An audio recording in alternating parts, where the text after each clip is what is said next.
नमस्कार, मी प्रणिता बोरसे. आपण पाहत आहात TV9 मराठी. बुलेटिनच्या सुरुवातीला महत्त्वाची बातमी. एकनाथ शिंदे मुख्यमंत्री पदासाठी आग्रही असल्याची सूत्रांची माहिती आहे. सध्याच्या सरकारचा कार्यकाळ आज संपणार असल्यानं एकनाथ शिंदे राजीनामा देण्याचीही शक्यता आहे. नवं सरकार स्थापन होईपर्यंत एकनाथ शिंदे काळजीवाहू मुख्यमंत्री असणार आहेत. आणि या संदर्भात आपण अधिक अपडेट घेऊयात आमचे प्रतिनिधी निवृत्ती बाबर यांच्याकडून. निवृत्ती. नक्कीच प्रणिता, आपण जर पाहायला गेलं तर 14व्या विधानसभेचा कार्यकाळ आज संपतोय आणि कार्यकाळ संपत असताना मुख्यमंत्री एकनाथ शिंदे आज याच राजभवनावरती राज्यपाल CP राधाकृष्णन यांच्याकडे राजीनामा सुपूर्द करण्यासाठी 11 वाजता येण्याची शक्यता आहे.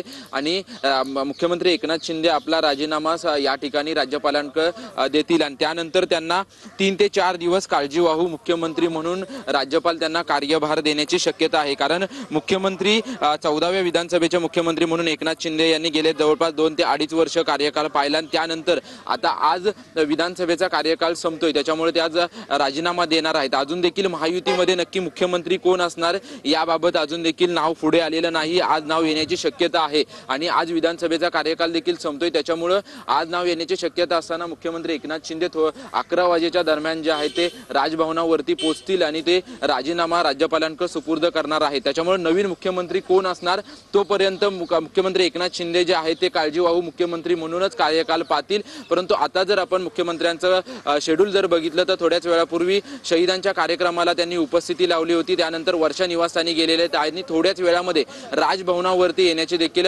मुख्यमंत्री एकनाथ शिंदे शक्यता आहे. त्याच्यामुळे आज ते राजीनामा दिल्यानंतर त्यांना काळजीवाहू मुख्यमंत्री म्हणून थोडे दिवस कार्यकाळ देण्याची संधी जी आहे ती राज्यपालांकडून दिली जाऊ शकते. अगदीच निवृत्ती, धन्यवाद या सविस्तर माहितीसाठी.